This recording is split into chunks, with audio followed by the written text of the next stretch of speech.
Hello, kamusta tayong lahat? I praise my Father, Yahweh, the Creator of heaven and earth, for He is worthy to be praised and adored. He is holy, He is just, He is righteous.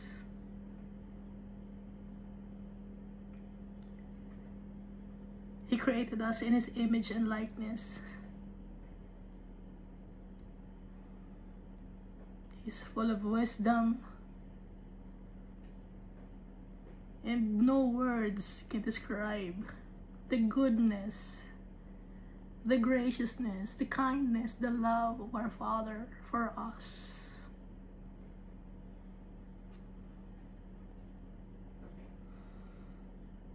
And He sent to us our Savior, our Redeemer, Jesus Christ. Because if we have Jesus Christ in our hearts, if we have faith in Jesus Christ, we look perfect, we look beautiful in the eyes of our Father. The precious blood of Jesus Christ will never lose its power. It's priceless. And whosoever believeth in Jesus Christ will inherit the kingdom of God.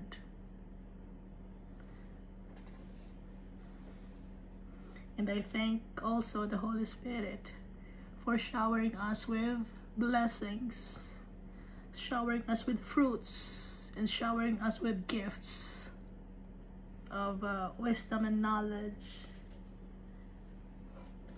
Yung iba sa inyo, you have the gift of prophecy, you have the gift of discernment, the gift of speaking in tongues, the gift of healing, the gift of faith, gift of translating the different tongues.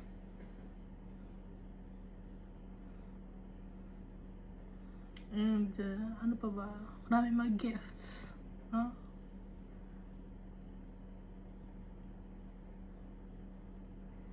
May nakalimutan pa ako.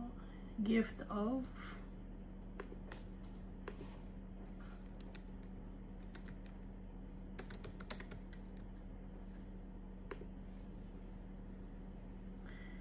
interpretation, nabanggit na natin. Gift of speaking in tongues, gift of prophecy, gifts of healing, nalimutan natin. Miracles, faith, wisdom and knowledge.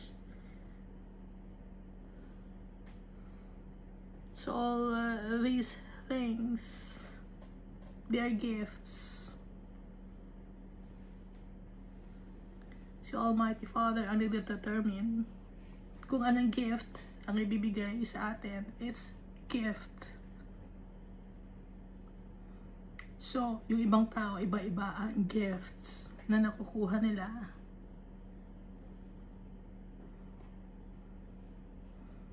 Most importantly, we must have the gift of faith. Kasi, dun sa gift of faith, dun nadadami. If we believe in our Father, if we have faith in our Father, dun nadadami, magkakaroon tayo ng wisdom and knowledge. May heal na tayo. Yung miracles, maiintindihan na natin yung miracles. Every day, we experience miracles. Hindi lang aware ang mga tao, but every day, we experience miracles. Miracles, nakakahinga tayo. That's miracle. We still have oxygen. Miracle yan. Kaya, we must be grateful, forever thankful to the Holy Spirit, to our Father, and to Jesus Christ. So last time we read 2 Chronicles chapter 23 and 2 Chronicles chapter 24. Itong 2 Chronicles chapter 23, it's about Joash, the grandson of Athaliah. Si Joash, yung kanyang mga siblings, they were killed by Athaliah or Athaliah.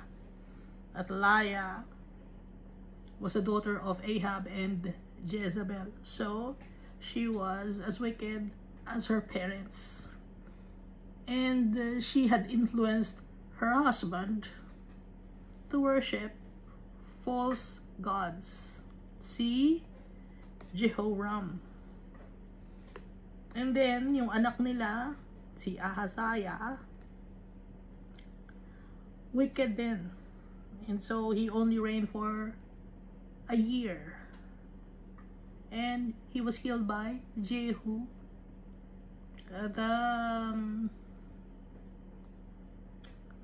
anointed by the Almighty Father to be the king of Israel,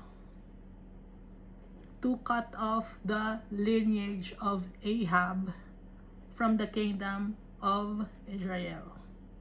Pinalit ni Almighty Father si Jehu. So itong si Joash,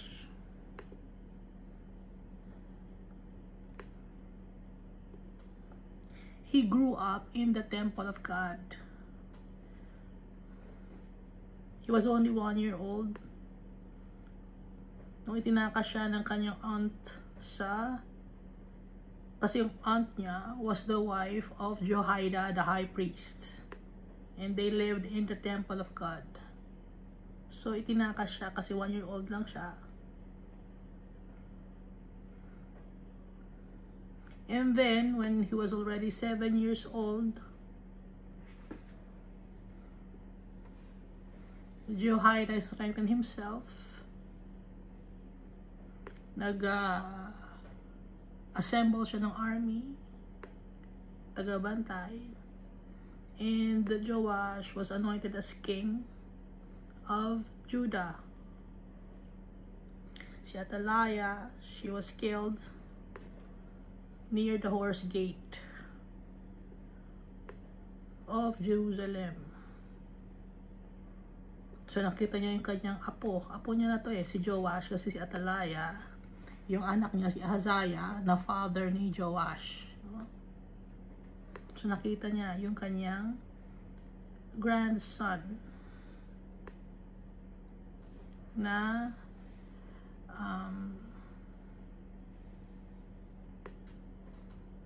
anointed as king of Judah.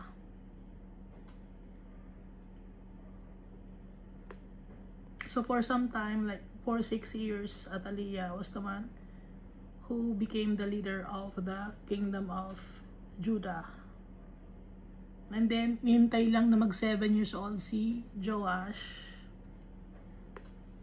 para may anoint siya as king, dahil yung mga brothers niya who were older than him, pinatay ni Athaliah. Yung mga grandsons niya, pinatay niya. That's Athaliah. And Athaliah was killed by the guards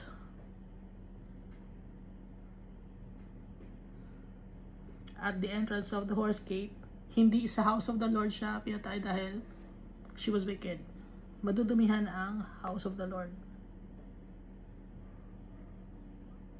And they also broke down in pieces the altars that she built, and the priest of Baal was also killed by the people. So may priest din si Baal, si Matan. Nakuha nila yung Baal worship kay Jezebel, dahil nga anak si Athaliah ni Jezebel. Namamana, no? Yung wickedness. Mapuputo lang yung wickedness if we surrender ourselves to Jesus Christ. And if we surrender ourselves to Jesus Christ, we are also surrendering ourselves to our Father. Because Jesus Christ has been exalted by the Almighty Father and was given the authority in heaven and on earth to to judge people. So, iba si Almighty Father. Iba yung nag-create sa atin. Iba yung ating Savior. Iba ang nagbibigay sa atin ng gifts, yung Holy Spirit. Naintindihan na natin, ano?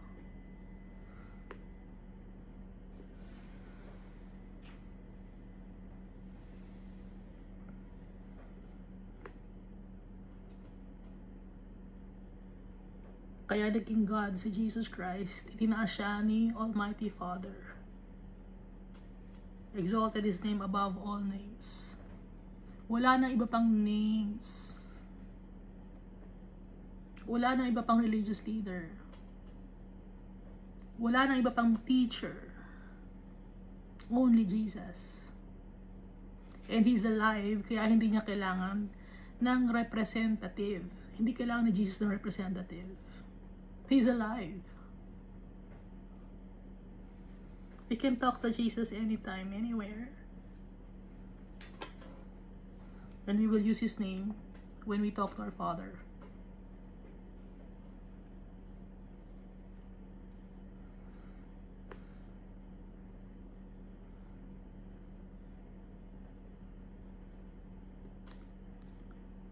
So dito sa 2 Chronicles chapter 23, Athaliah had been slain by the soldiers or the guards with a sword. And the people rejoiced. Masaya ang mga tao. And then dito sa 2 Chronicles chapter 24, since Joash grew up in the temple of God, he saw that the temple was already old and needs renovation. Kaya nag-utos siya sa mga tao, sa mga Levites, na yung mag-ipon ng pera, yung may mga nakukuha silang money para to repair the temple of God. Dahil ilang years na nung itinayo yung temple ni King Solomon. At nasira din yung temple because of Athaliah.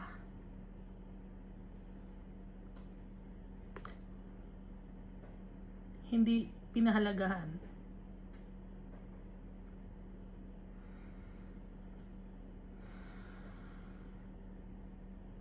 Ano ang ginawa ni Athaliah? He had broken into the house of God and had also presented all the dedicated things of the house of the Lord to the Baals. Ibinigay niya kay Baal or doon sa kanyang false gods yung mga nasa house ni Almighty Father sa temple.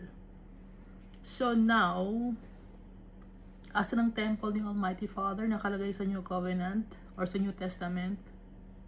We are the temple. The people are the temple, and He lives in our hearts. So we do not need to go to Jerusalem anymore to pray to our Father. Kasi kung kailangan pa natin magpunta ng Jerusalem, kawawa naman yung mga taong mahihirap, hindi sila makakapag-travel. Kaya hindi guarantee, uy, nakapunta ako ng Jerusalem, makakapunta na ako ng langit. Hindi totoo yun.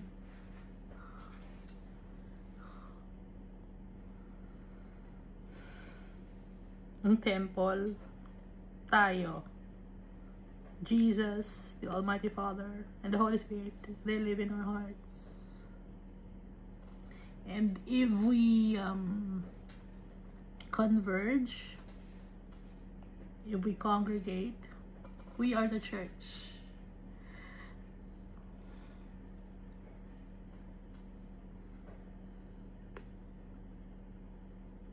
Hindi ang building, hindi isang structure. Ang church ay tao. Tayo lahat. If we believe in Jesus Christ, if we obey our Father, and if we have the Holy Spirit in our hearts, tayo ang church. Apart from our Father and Jesus Christ and the Holy Spirit, hindi na. Si Jesus Christ lang. Inuulit ko, si Jesus Christ lang. Si Almighty Father at ang Holy Spirit, wala nang iba. if you worship other gods or saints, that's idolatry. Idolatry yun.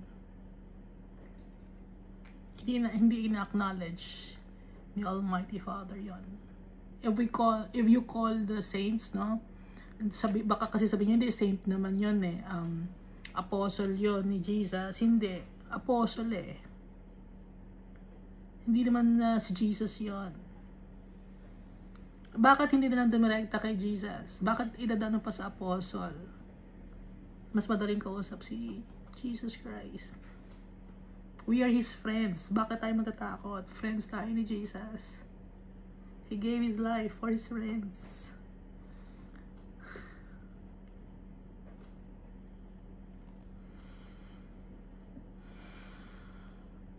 Yung mga tao ba na namatay, binigay ba nila ang buhay nila para sa kanilang kaibigan? Si Jesus Christ lang. Yung mga tao na sila Paul, si John, si Peter, si James, they died for Jesus. But Jesus died and rose again from the dead for us. Yun ang difference. Naintindihan natin? Iska, naiintindihan mo ba? Ako naiintindihan ko. Yung mga apostles, they died for Jesus. But Jesus, He died for us. Different. No?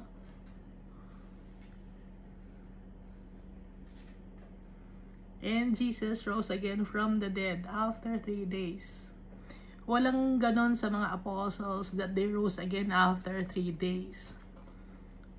Pero si Jesus, yung body niya, may body siya.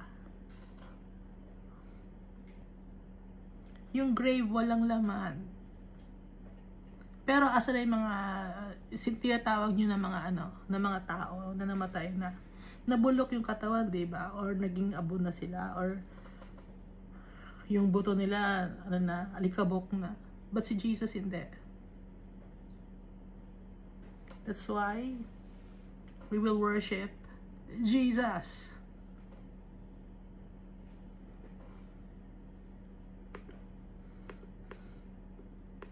Itong si David, marami rin siyang nagawa, no? Pero we are not worshiping David.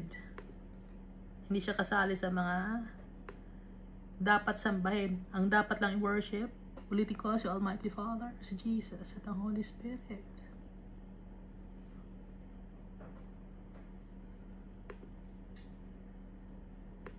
So, nung humingi na ng contribution or donation, walang nakalagay na names, donated by, tapos ihuhulog sa isang box.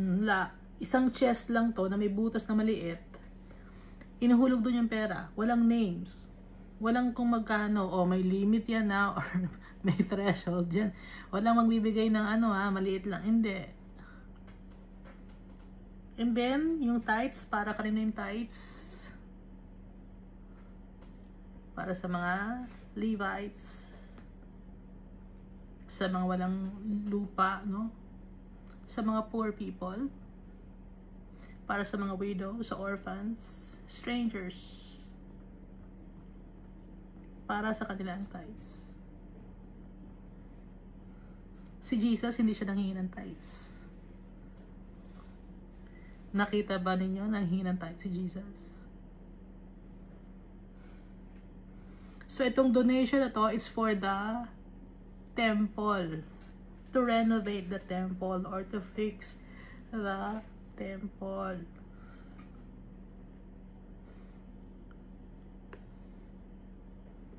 Ang daming mga religious leader ngayon, tayo ng mga structure.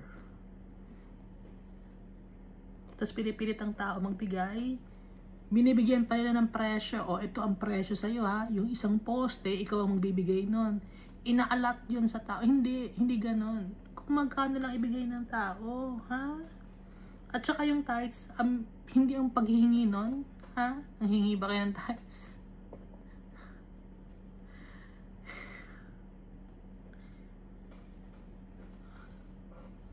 Tuwing kailan ba sumisweldo ang tao? Sa ngayon? Monthly, di ba? Or twice a month?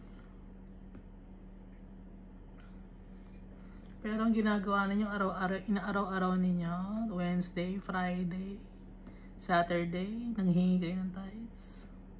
Hindi, baka kasi nakalimutan niya. So, nung dati may temple, kaya nanghihingi, ha? Donation, walang pangalan. So, ngayon, ano na ang temple? Tayo na ang temple. Ha? So, dito nag-start yun kay Joash. Ngayon, kayo, yung iba sa inyo, may dumadaan ng mga dadaan na anong tawag doon? Offering? O dumadaan na yung offering, tapos iwabagaywa yung 10 shekels. So, ihuhulog na ganon. Papakita pa sa mga tao. Bago ihulog.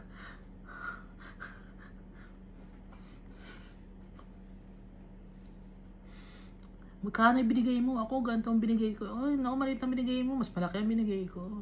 Pagalingan pa, nakuha na ninyo ang inyong reward. Yun ang reward ninyo. Yung narinig ng mga tao at pinuri kayo. Yun ang reward ninyo. Nangingi kayo ng poste.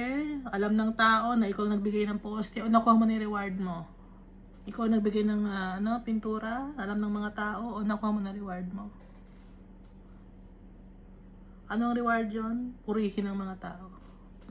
Pinupuri ka naman, uy, buti pa si brother, nagbigay, o si sister, nagbigay, o. Pinuri ka ng mga tao, yun na ang reward mo. Mas mabuti pa na si Almighty Father ang magbibigay ng validation sa atin. So, kung nagbibigay ka sa kapwa-tao mo, wag mo nang ipagmakalat. Wag mo nang ipagsabi. Huwag mo na ilista pangalan mo. Hindi, baka mawala, baka may magnakaw. Ano naman kung may magnakaw? Ang importante, nagbigay ka, kung gusto mo magbigay, wholeheartedly, kahit walang pangalan. Kaya mo lang gustong lagyan ng pangalan para bumida ka.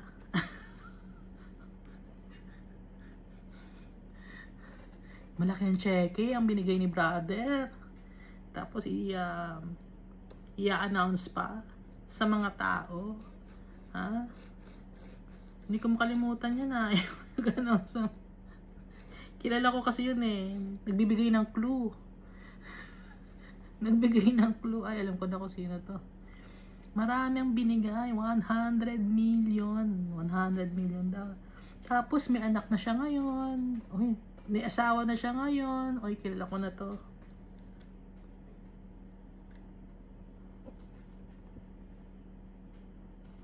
Nakuha na niya yung kanyang reward. Sayang.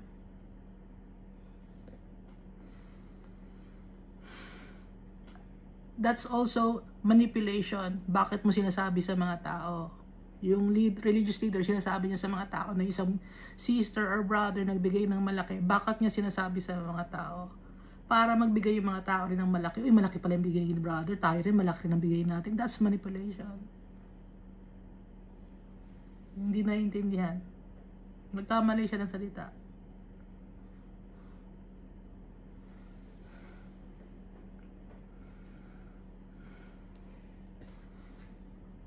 Ang kailangan natin ng validation ni Almighty Father.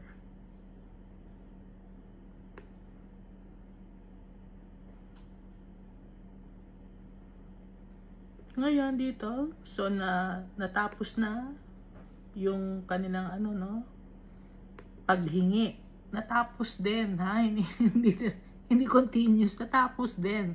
Kasi yung pera na gagamitin, it's for the renovation, for the repair. Kung okay na, sakto na yung pera, tapusin nyo na yung paghingi, hindi nyo tinatapos.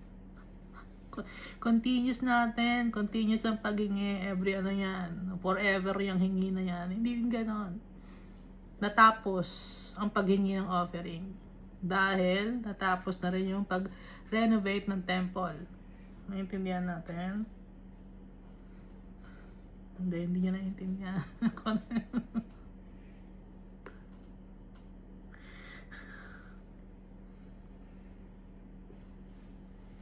And then dito sa 2 Chronicles chapter 24 also, we are just it's just a recap, no? So matanda na si Jehoiada, and he died when he was 130 years old and was buried in the city of David among the kings. Bakit? Usually hindi siya dapat ilagay sa o i-bury sa city of David kasama ng mga kings. Pero bakit siya inilibing kasama ng mga kings? Because he had done good in Israel, both toward God and his house. Kaya doon siya nilibing ng mga tao kasama ng mga kings.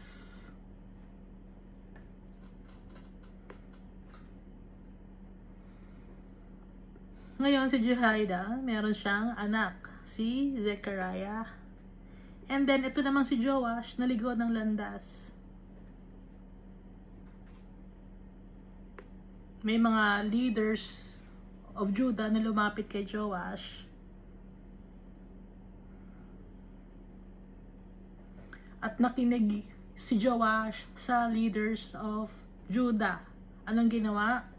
They served wooden images and idols. Kaya pinarusahan ni Almighty Father ang Judah and Jerusalem. Kaya itong si Zechariah, the son of Jehoiada, talked to Joash.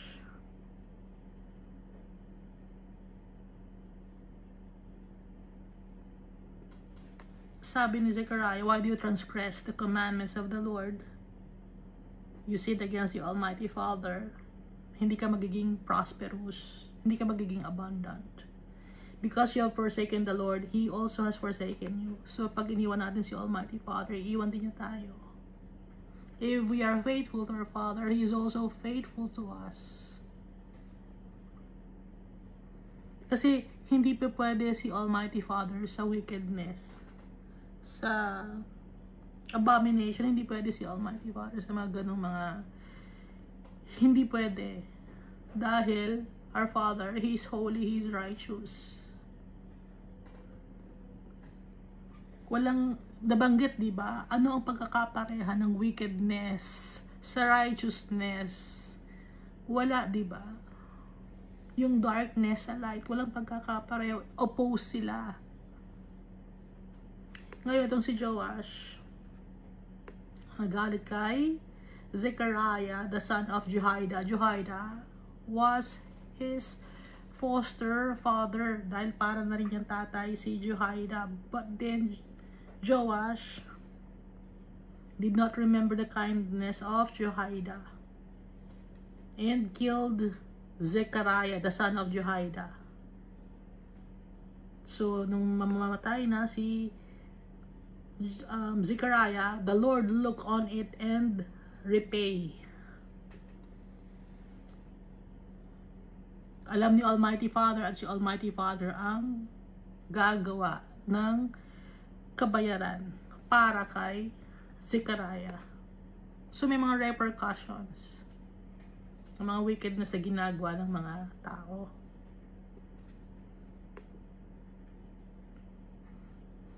Kaya ano nangyari?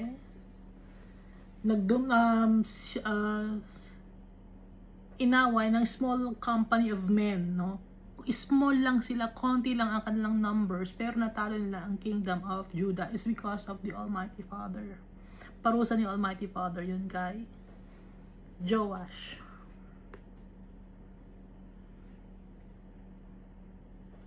Because Joash had forsaken the Lord God.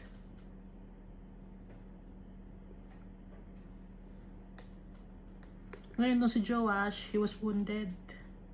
Severely wounded. At yung kanyang mga servants, galit sa kanya. Why? Dahil si Joash, nagkasala kay Almighty Father, sinugod sila ngayon ng mga Syrians sa talo ang kingdom of Judah. Ngayon, yung mga servants, they conspired to kill him. Dahil nga,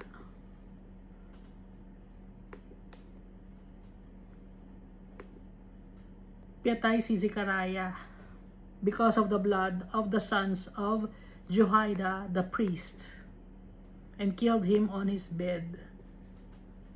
Pinatay si Joash ng kanyang mga servants. And he died and was buried in the city of David, but they did not bury him in the tomb of the kings. Tingnan mo si Jehoiada, he was buried in the tomb of the kings, no? Pero itong si Joash, they did not bury him in the tombs of the kings. Ngayon, binanggit dito yung mga nag-conspire to kill Joash, si Josachar and Jehozabad, na binanggit din sa 2 Kings.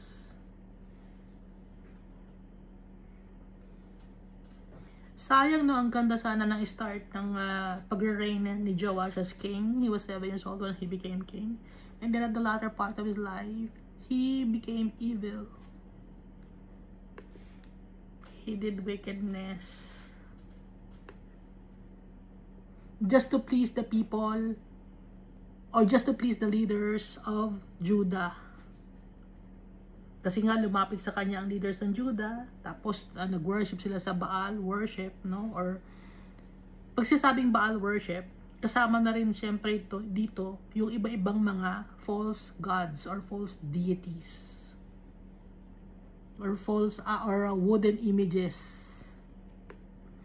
Tapos, pagkatapos no, nagalit siya kay Jehoiada nang pinagsabihan siya, nagalit siya kay Zechariah nang pinagsabihan siya ni Zechariah, pinapatay niya ngayon si Zechariah, binato, no?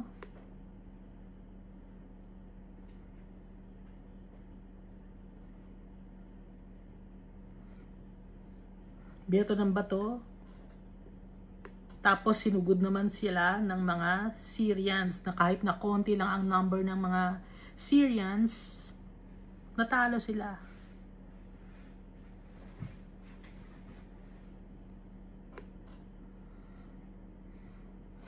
Kaya galit yung ibang mga tao kay Joash, nagtanim ng galit. Nasira ang kanilang buhay, ibig sabihin.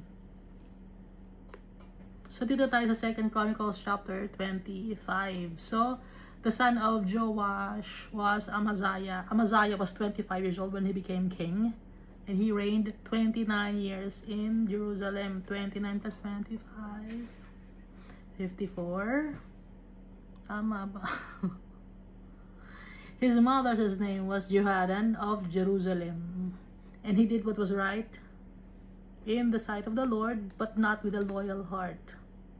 Tama yung kanyang gawa, pero hindi siya loyal kay Almighty Father. He did what was right in the sight of the Lord. Pero yung kanyang heart, hindi faithful. Now it happened as soon as the kingdom was established for him, that he executed his servants who had murdered his father, the king. So si Joash, he was killed by his servants. So ang mga pinapatay ni Amaziah were si Zabad, the son of Shimeath, the Ammonitess, and Jehozabad, the son of Shimrith, the Moabitess. Ito ay pinapatay because these two people killed the father of Amaziah. So Amaziah killed those two people, no? It's like revenge. However, he did not execute their children. Hindi niya pinapatay yung anak ni Jehozabad at saka ng isa, anong pangalan isa? Si Zabad at saka Jehozabad, hindi pinapatay. But did as it is written in the law, in the book of Moses, where the Lord commanded, saying, the father shall not be put to death for their children, nor shall the children be put to death for their fathers, but a person shall die for his own sin. hindi dapat patayin yung tatay sa kasalanan ng anak. Huwag isisi, no? At kung may kasalanan yung anak, hindi dapat isisi sa tatay.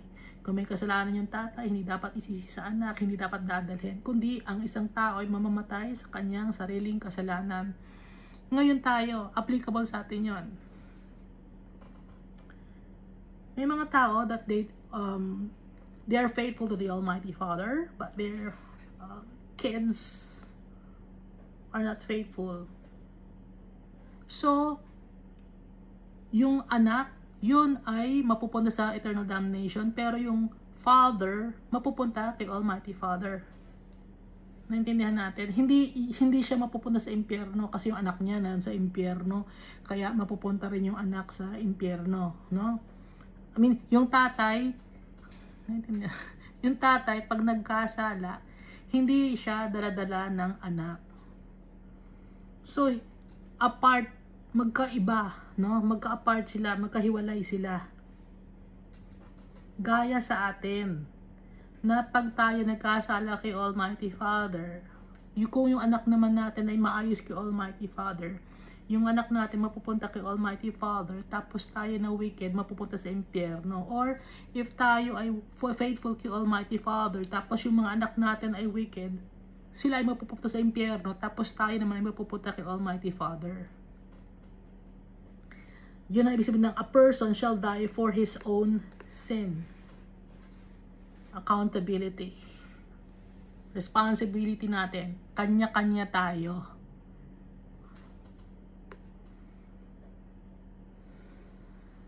Dahil nga tayo ay pantay-pantay sa paningin ni Almighty Father, dahil tayo ay magkakapatid kahit anak mo siya, first and foremost, sabay-sabay tayong lahat ginawa ni Almighty Father.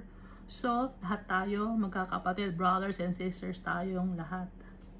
Iba-iba lang tayo ng time kung kailan pinanganak at ginamit lang ang body natin para maipanganak yung ibang mga flames of fire na nasa heaven na kailangan maging tao to pass the test. So, yung mga parents niyo, brothers and sisters yung sila, pero utos ni Almighty Father, love your neighbor as you love yourself, or ano nga ang utos ni Jesus Christ? Kasi 'di ba yung 10 commandments naging 2 na lang 'yon.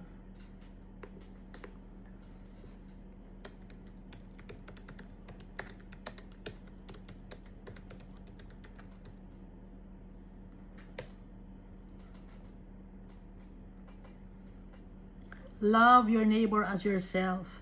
So, yung mga magulang natin, neighbor na rin natin sila. Hindi kapitbahay, kundi bilang isang tao. Dahil kahit naman hindi mo kapitbahay, kahit nasa ibang country, neighbor ang tawag, no?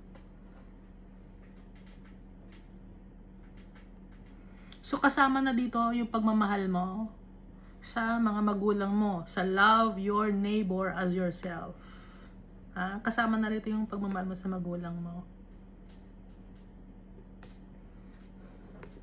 Yung respeto. Kahit nagkasala sa'yo, anong sabi? Anong sabi dito sa Bible? Pag nagkasala sa'yo ang isang tao, ilang beses mong patatawarin? 70 times 7, sabi ni Jesus. Kahit sinong tao.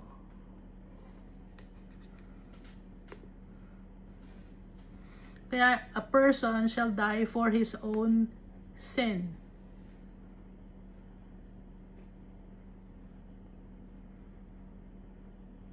O yung mga taong they take their own lives, may kasalanan siya, kinuha niya yung sarili niyang buhay, saan siya ngayon mapupunta? Sa impyerno. Pero yung magulang niya sa impyerno ba mapupunta? Kung ang mga magulang ay nagtitiwala kay Almighty Father, kay Almighty Father mapupunta ang kanilang soul. Hindi nila makikita yung kanilang anak. Ginamit lang naman ng body natin para ulitin na naman. Umiikot-ikot lang din. Ginamit lang ang body natin. Ginamit lang ang body ng magulang natin. At tayo, kung tayo may mga anak, ginamit lang ang body natin para maging tao. Ang mga flames of fire in heaven, to be tried and tested dito sa mundo.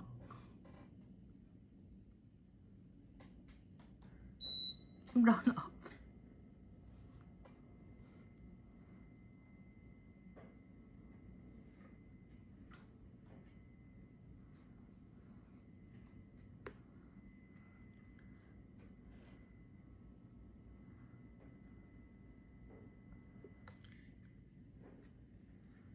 Verse 5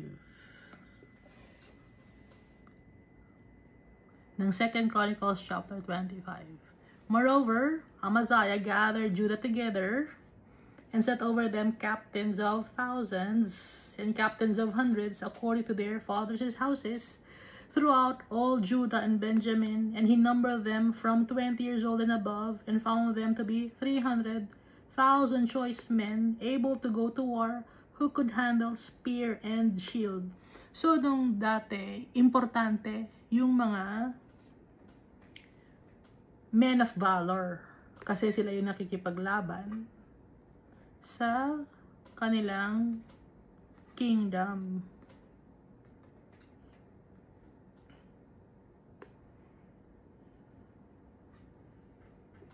So, ngayon, sino ang kalaban natin ngayon? Hindi na tao ang kalaban natin, principalities of this world ang kalaban natin. At lahat tayo nakikilaban sa mundo na to, nakikibaka sa mundo na to. Lahat tayo. Kaya nga, di ba dapat meron tayong armor na dala-dala? Breastplate of righteousness. Kabisado ka ba yun? Yung kabisado. Lord, yung kabisado. Sorry po.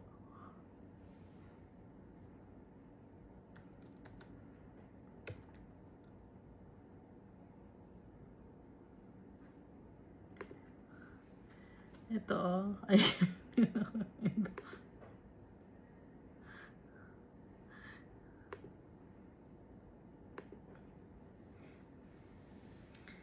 So, noon, kailangan ng mga kagamitan, no? Kailangan na ng spear, ng bow and arrow.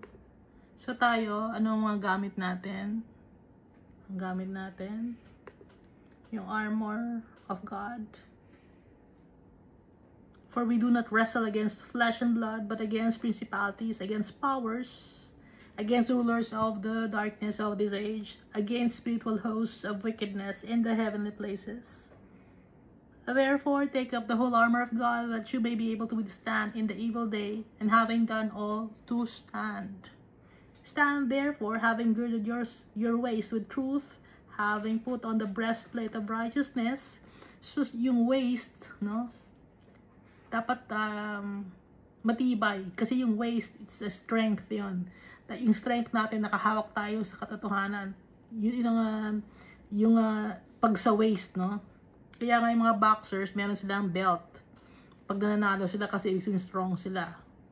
Having put on the breastplate of righteousness, and having shod your feet, shoes to, no? Pero ang tawag to shod, yung pang protection sa paa. With the preparation of the gospel of peace, maglalakad ng naayon sa gusto ni Almighty Father, maglalakad with peace. Hindi maglalakad ng papunta sa gulo, no? Above all, taking the shield of faith.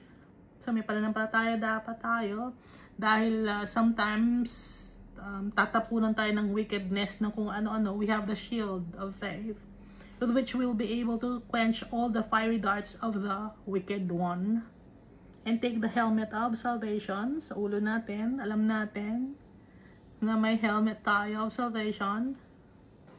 And the sword of the Spirit, which is the word of God. Sword, word. Sword, word. The sword of the Spirit, which is the word of God, praying always with all prayer and supplication in the Spirit, being watchful to this end with all perseverance and supplication for all the saints. That's Ephesians chapter 6 verses 10 to 18. Balik tayo dito. So, yung mga soldiers or men of valor, meron silang mga ganong mga gamit. Pero tayo, iba na ang gamit natin. Verse 6 of 2 Chronicles chapter 25, he also hired 100,000 mighty men of valor from Israel for 100 talents of silver. Kingdom of Judah siya. Ngayon, nakukulangan siya sa kanyang mga soldiers. Anong ginawa ni Amaziah? Nagrenta siya. He hired 100,000 mighty men of valor from Israel. For 100 talents of silver, binayaran niya. Renta yon. Ano ba yun? Renta yun, di ba? Nagbayad siya ng tao. But a man of God came to him saying, O king, do not let the army of Israel go with you, for the Lord is not with Israel, nor with any of the children of Ephraim. Sabi ng isang man of God or isang prophet, hindi pinangalanan dito, huwag mong isasama ang mga men of Israel or the men of valor of Israel kasi hindi nakasama si Almighty Father. Yung army of Israel na nirentahan mo, huwag mong isasama sila. Binayaran mo na sila, di ba? Huwag mong isasama kahit binayaran mo na. Nakalagay verse 8. But if you go, be gone, be strong in battle, even so God shall make you fall before the enemy, for God has power to help and to overthrow. Hindi ka magiging victorious pag sinama mo yung mga taong nirentahan mo. You must have faith in the Almighty Father. Kaya niya lahat i-overthrow. He's powerful. Sabi ng man of God. Verse 9. Then Amaziah said to the man of God, But what shall we do about the 100 talents which I have given to the troops of Israel? Anong gagawin ko sa pera? Naibigay ko na. And the man of God answered, The Lord is able to give you much more than this. Mas bibigyan ka pa ni Almighty Father ng mas maraming pera. Hayaan mo na yung pera ibinigay mo. Ibigay mo na sa kanila yun. Tulong mo na sa kanila yun. Bibigyan ka pa ni Almighty Father ng mas maraming blessings. So Amaziah discharged the troops that had come to him from Ephraim to go back home. Therefore their anger was greatly aroused against Judah, and they returned home in great anger. So yung mga men of Israel nagalit, kahit bayad na sila, bakit niya tayo pinauwi? Bakit tayo pinauwi ng King of Judah? Binayaran niya tayo, tapos papauwi niya tayo, nakakainis yun ah. Hindi pa sila natuwa. Bayad na sila, hindi pa sila napagod. Nagalit pa sila, ba't yun? Dapat matuwa sa, hindi ako napagod, uwi na tayo. Nga no, pero nagkapera naman tayo, di ba? Hindi, nagalit sila. Kasi it's pride, no? Prideful, arrogant. Bakit? Hindi ba natin kaya yon? O binayaran nga niya tayo, pero hindi niya tayo sinama. Hindi pa natuwa. Ba't yun? Hindi yung maintindihan talaga ang tao, di ba? So noon, magulo na ang kausap ang tao. Up to now, magulo kausap ang tao. Verse 11, And Amaziah sprang with himself, and leading his people, he went to the valley of Salt, and killed 10,000 of the people of Seir. Also the children of Judah took captive 10,000 alive, brought them to the top of the rock, and cast them down from the top of the rock, so that they all were dashed in pieces. 10,000 sa top of the rock. Inihulog. Nasa top sila, or parang ravine yun, ano, top of the rock. Tapos, inihulog nila 10,000 people.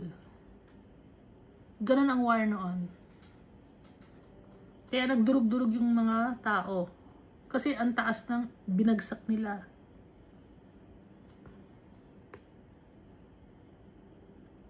Yung nahulog sa ravine, inihulog nila.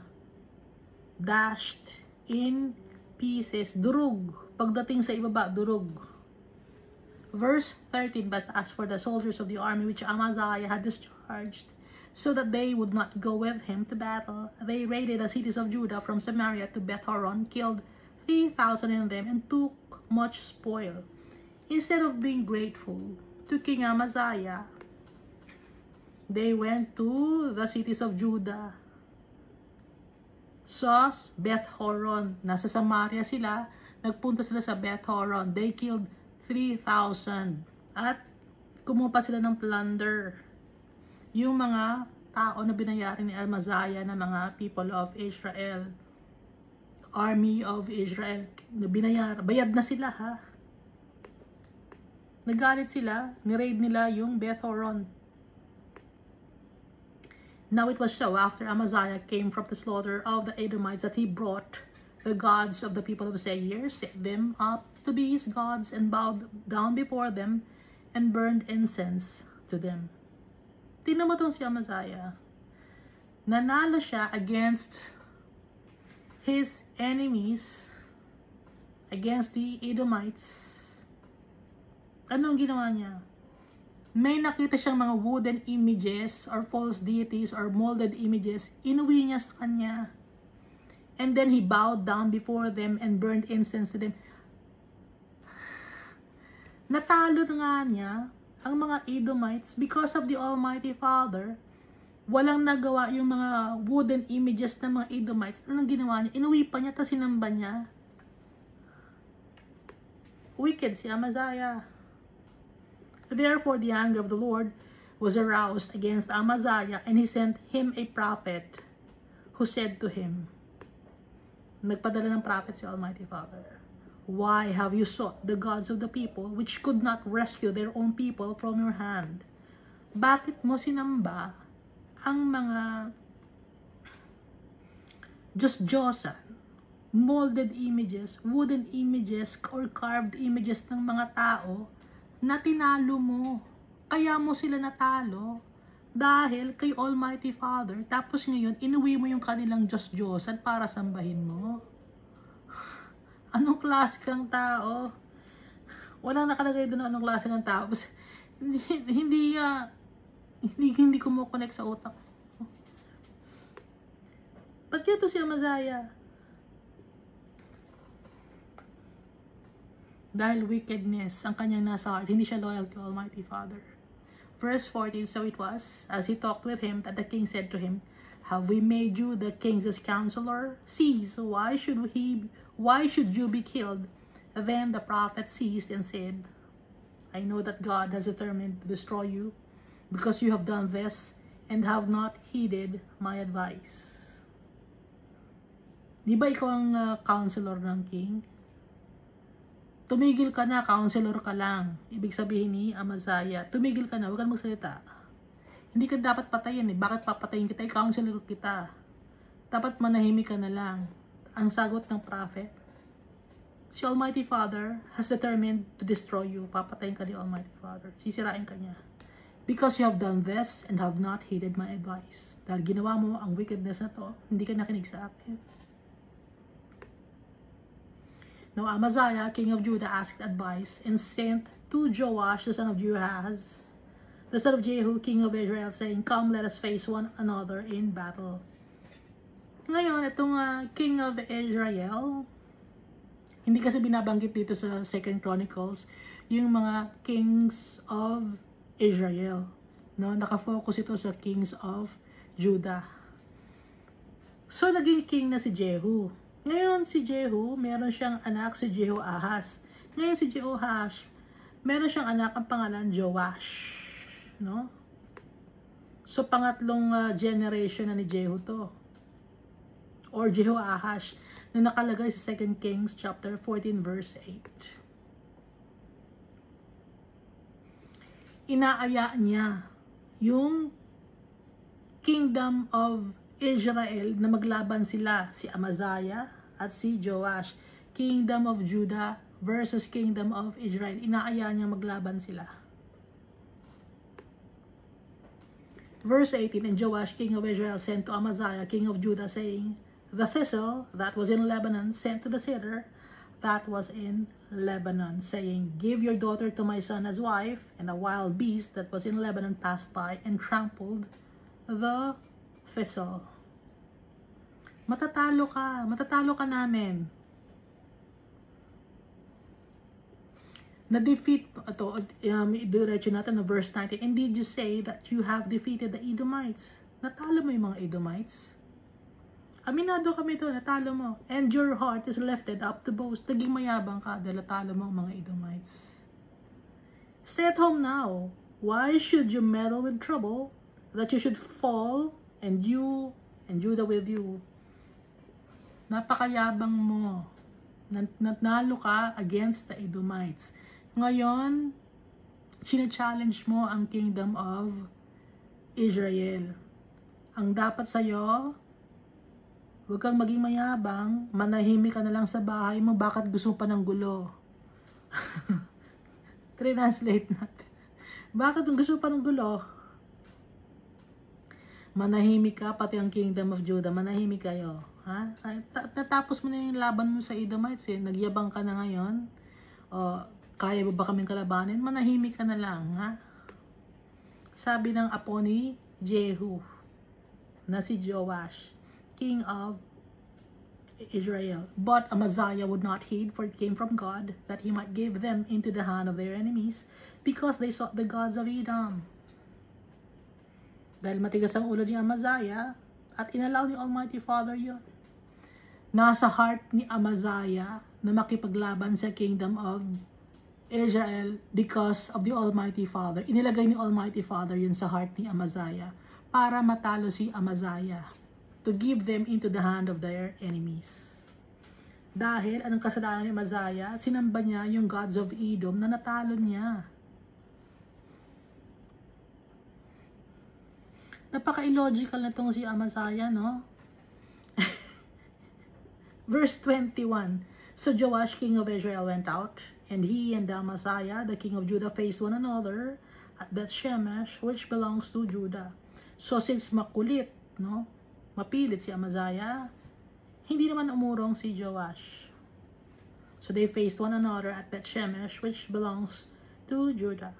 Verse 22, and Judah was defeated by Israel, and every man fled to his tent. Natalo ang kingdom of Judah. Ganun ang ginawa ni Almighty Father. Dahil mayabang si Amaziah, sinamba niya yung mga wooden images ng mga Edomites. Then Joash, the king of Israel, captured Amaziah, king of Judah, the son of Joash, the son of Joahaz, at Beth-Shemesh. He was captured, si Amaziah, na mayabang, arrogant. And he brought them to Jerusalem and broke down the wall of Jerusalem from the gate of Ephraim to the corner gate, 400 cubits. Sinira yung wall of Jerusalem. 400 cubits yung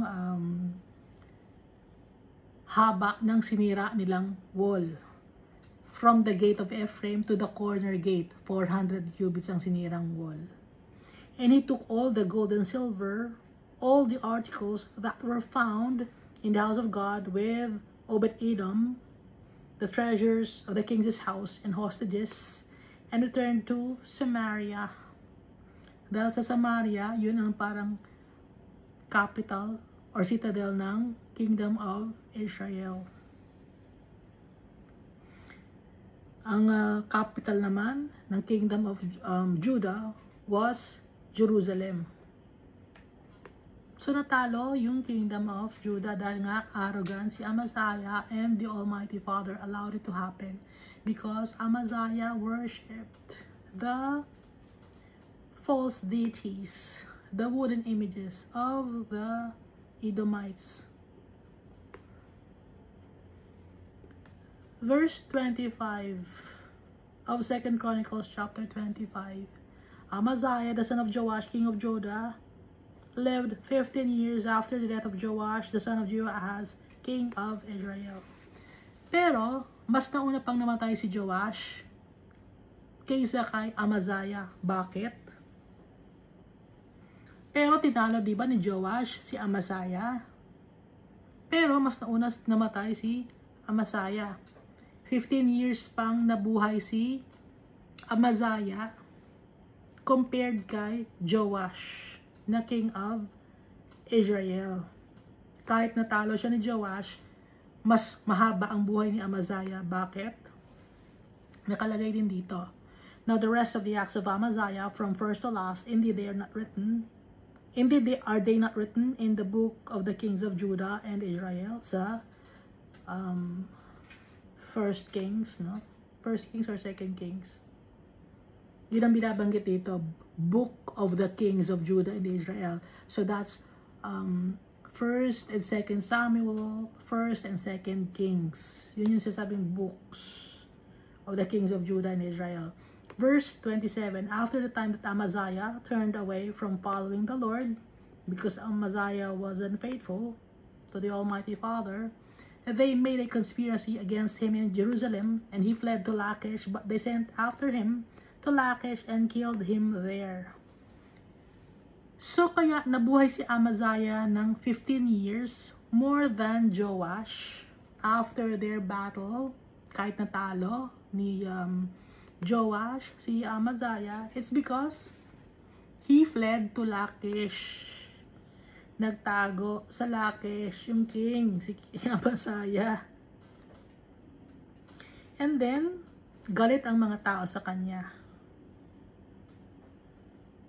They conspired to kill Amaziah. But they sent after him to Lachish and killed him there. Ipinaghanap, asa na ba si King Amaziah? Nagtago na. 15 years nagtago after the battle. Na hindi natin makita. Hinanap nila. Nasa Lachish, nagtatago. Doon nila pinatay. Then, they brought him on horses and buried him with his fathers in the city of Judah. Pero hindi binanggit, no? Kung sa tomb of the kings. Kasi city of Judah, city of David, pero tomb of kings, wala namang binanggit, no? Iba kasi pag sinasabing city of Judah, ito ay city of David. Iba yung city of David, mas specific pag sinasabing tombs of kings, gaya ng si Jehoiada when he was placed in the tombs of the kings na nasa city of David. Etong si Amaziah, hindi binanggit kung sa tombs of the kings sa city of David siya inilagay.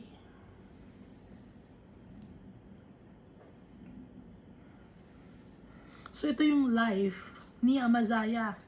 At first, he was doing good in the eyes of the Almighty Father, but his heart was unfaithful. Maraming mga taong ganun. Sometimes umpisa lang magaling. And then at the latter part, para nagiging complacent na. Nawawala na yung fire to serve the Lord. Nawawala na yung fire in their hearts to serve the Lord, to be faithful to the Almighty Father. So, umpisa lang maayos. Pero, ang turo sa atin, example to para sa atin, to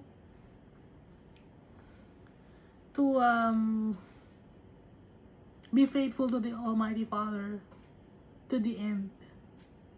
Not just in the first part of our lives as followers of Jesus Christ and the Almighty Father. Dapat hanggang end, we must be faithful. May mga tao kasi na ang turo sa kanila, basta maging Christian ka, kahit na gumawa ka ng kasalanan, Christian ka na. Hindi ganon. Merong ganong doctrine, false teachers yon, mali ang kanilang turo. Yung save one, save all bang tawag yon, na pag sinasabing na save ka na, ha, kahit na gumawa ka ng mali, save ka na rin. No, that's not true. Look at what happened to King Amaziah. So mali yon. So natututo tayo because of the kings, no, of Judah and the kings of Israel. That's why we have the Bible. We must read the Bible to know about the story of the people who lived before us, the testimony of the prophets, of the faithful followers of the Almighty Father and Jesus Christ. Kaya, pag may mga tao na lumalapit sa atin, babaliktarin nila ang Bible, ititwist nila, meron tayong sagot. Andito, hindi totoo yung sinasabi mo, brother. Sister, mali ang sinasabi mo. Ito nakalagay sa Bible. hindi tayo makakipagdebate. We will tell them the truth. And the truth shall set the people free. Free from lies of the devil. Thank you, and God loves us all so much.